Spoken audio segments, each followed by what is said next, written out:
অর্থাৎ তাদের মধ্যে কোনো ইখতিলাফ নাই। তারা সব জায়গায় 25শে ডিসেম্বর এই তারিখটাতেই কি করে, তাদের বড়দিন পালন করে। প্রত্যেকজন হিন্দু ধর্মাবলম্বী যারা দুর্গাপূজা আয়োজন করে তারা একই দিনে, একই সময়ে, একইভাবে, একই সিস্টেমে তাদের পূজাটা পালন করে। কিন্তু কেউ যদি বলে ঈদে মিলাদুন্নবী আর একটা ঈদ, শুধুমাত্র দেখবেন ভারতীয় উপমহাদেশের বাংলাদেশ, ভারত, পাকিস্তানের কিছু অংশ, তাও পুরাটা না, কিছু অংশ তারা কেউ কেউ ঈদে মিলাদুন্নবী পালন করতেছে, যেখানে রাসূল কোনোদিন পালন করেনই নাই। রাসূল ইয়াউমে উলাদত পালন করছেন, অর্থাৎ সোমবার দিন রাসূল কি রাখছেন, রোজা রাখছেন। আর রোজা আর ঈদ একসাথে মিলে নাকি? এখন রাসূলুল্লাহ সাল্লাল্লাহু আলাইহি ওয়াসাল্লাম আমাদেরকে একটা হাদিস বলে দিয়ে গেছেন, লিকুল্লি কওমিন ঈদুন ওয়া লানা ঈদান। প্রত্যেকটা কওমের জন্য একটা করে উৎসবের দিন। কয়টা? একটা করে উৎসবের দিন। আর ওয়া লানা ঈদান, আমাদের জন্য দুইটা উৎসবের দিন। আমাদের জন্য কয়টা উৎসবের দিন? দুইটা উৎসবের দিন। একটা কি ঈদুল ফিতর, আর একটা ঈদুল আজহা। তৃতীয় কোনো ঈদ আছে নাকি? তৃতীয় কোনো ঈদ আছে? ঈদে মিলাদুন্নবী আছে না, তৃতীয় কোনো ঈদ নাই। আপনি স্বাভাবিকভাবে খেয়াল করেন, খ্রিস্টানদের বড়দিন 25শে ডিসেম্বর না, ক্রিসমাস ডে। বলেন তো কোন খ্রিস্টান বলে যে না 25শে ডিসেম্বর আমার ক্রিসমাস আর 30শে ডিসেম্বর আর একজনের ক্রিসমাস? এমন হয় নাকি? পুরা পৃথিবীতেই 25শে ডিসেম্বর, 25শে ডিসেম্বরই ক্রিসমাস ডে। অর্থাৎ তাদের মধ্যে কোনো ইখতিলাফ নাই। তারা সব জায়গায় 25শে ডিসেম্বর এই তারিখটাতেই কি করে, তাদের বড়দিন পালন করে। আপনি মনে করেন সামনে হিন্দু ধর্মাবলম্বীদের পূজা আসতেছে, দুর্গা পূজা, তাই না? এই দুর্গা পূজাটা এক একজন এক এক দিন পালন করে নাকি? পুরা ভারতবর্ষ সহ যেখানেই হিন্দুরা আছে, প্রত্যেকজন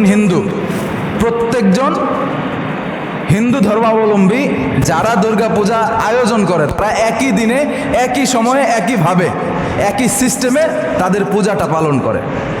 আমাদের যে ঈদ পহেলা শাওয়াল, আমাদের হয়তো বা তারিখ নিয়ে এদিক সেদিক হইতে পারে। সৌদি আরবিয়ায় 1 তারিখ আগের দিন, আমাদের এখানে পরের দিন, কিন্তু তারিখ তো একটাই।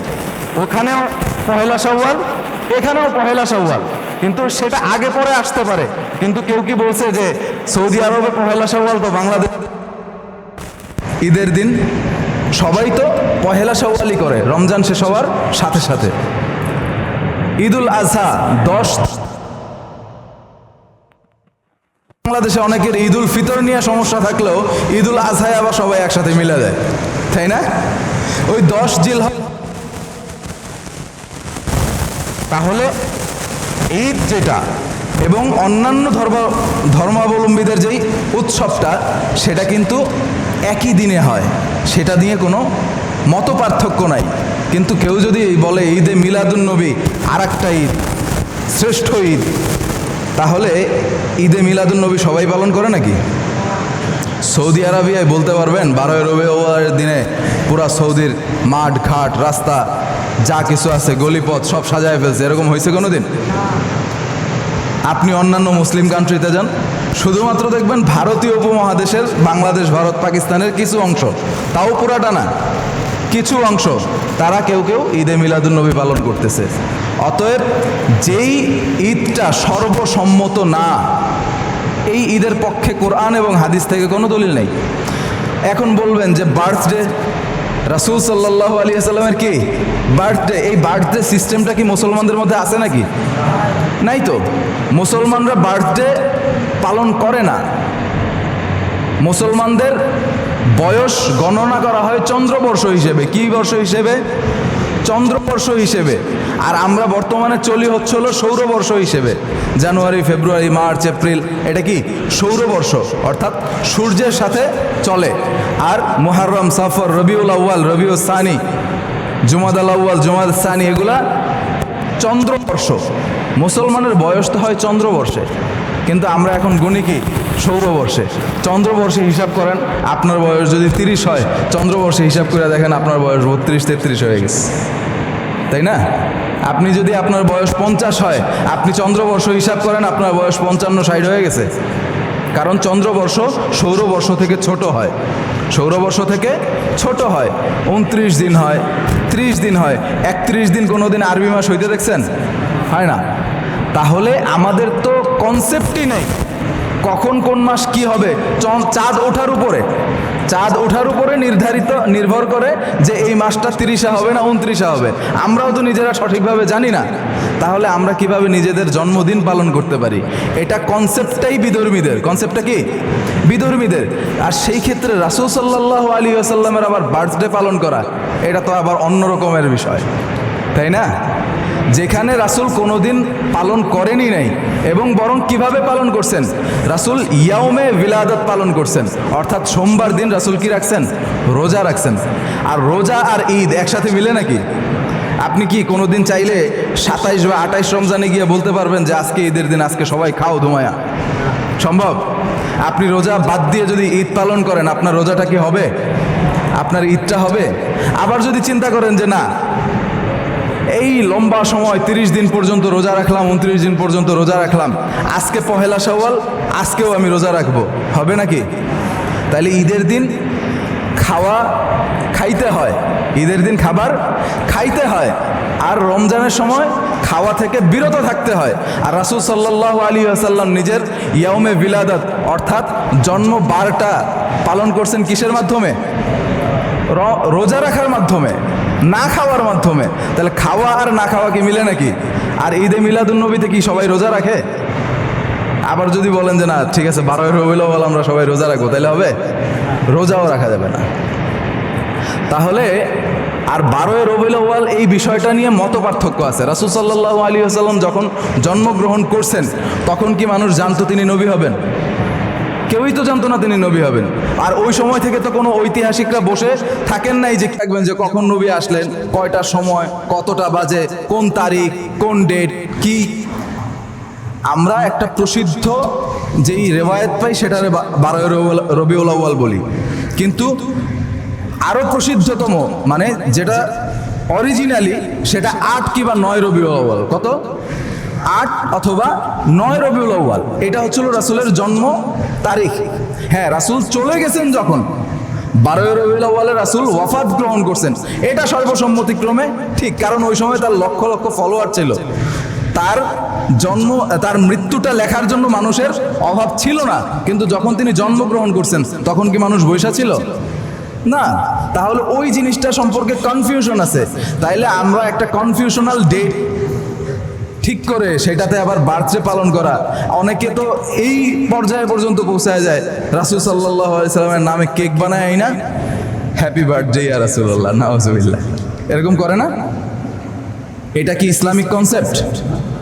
এটা করা যাবে না কোনোভাবেই। আপনি চিন্তা করেন, ঈদ আর রোজা একসাথে কখনো মিলতে পারে না। আপনি আপনার জন্মবারে যদি রাসূলের সুন্নাহ অনুসরণ করেন, আপনি যেই বারে জন্মগ্রহণ করছেন রোজা রাখতে পারেন। রাসূলের যে জন্মবার সোমবার দিন আপনি রোজা রাখতে পারেন। আপনি প্রতি সপ্তাহে একটা দিন ফিক্সড করতে পারেন রোজা রাখার জন্য। আপনি আইয়ামে বীজ মাঝখানে মানে প্রতি আরবি মাসের মাঝখানের 3 দিন আপনি রোজা রাখতে পারেন। আপনি এগুলো সব করতে পারেন, কিন্তু আপনি তো এইভাবে করতে পারেন না যে ঈদ পালন করবেন। তার উপরে আবার আরেকটা জিনিস খেয়াল করেন, যারাই ঈদে মিলাদুন্নবী পালন করে তারা অনুষ্ঠানটা করে রাতের বেলায়। কখন? রাতের বেলায়। মুসলমানের জন্য খুশির সময় হচ্ছিল দিনের বেলা। খুশির সময় কি? দিনের বেলা। আমরা ঈদ উল ফিতর অথবা ঈদ উল আজহার নামাজ মাগরিবের পরে পড়ি। কখন পড়ি? ফজরের পরে, সকাল সকাল, তাই না? তাহলে আপনি স্বাভাবিকভাবে চিন্তা করেন, আমাদের যে এই যে জুমার নামাজ, আমাদের সাপ্তাহিক ঈদের দিন, সাপ্তাহিক কি রাসূল সাল্লাল্লাহু আলাইহি ওয়াসাল্লাম কি বলছেন? এই জুমার দিন সাপ্তাহিক ঈদের দিন। আমরা জুমার নামাজ কি মাগরিবের পরে পড়তেছি? দিনের বেলা পড়তেছি।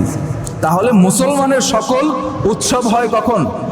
দিনের বেলা, রাতের বেলা না। কিন্তু ঈদে মিলাদুন্নবী পালন করা হয় কখন? রাতের বেলা। পুরা এরিয়া সাজায় ফেলে, আলোকসজ্জায় ভরপুর হয়ে যায়। এই সমস্ত আসলে ইসলাম না, এগুলো স্পষ্ট বিদআত। এগুলো কি?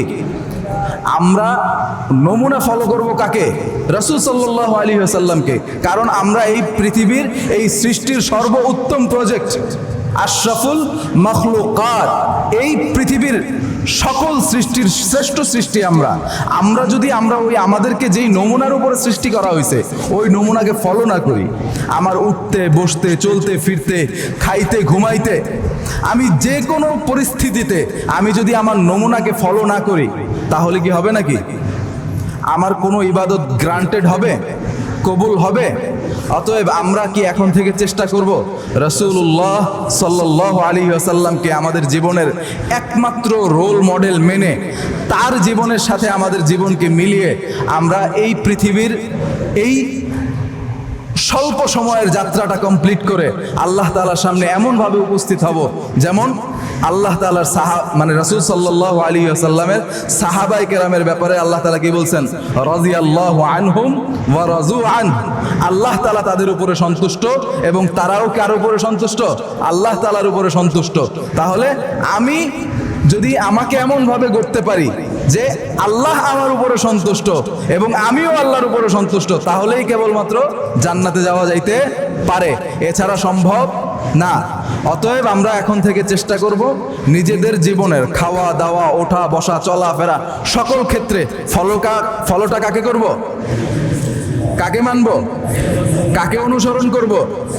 রাসূলুল্লাহ সাল্লাল্লাহু আলাইহি ওয়াসাল্লামকে। আমরা সবাই চেষ্টা করব তো ইনশাআল্লাহ? সবাই করব তো ইনশাআল্লাহ?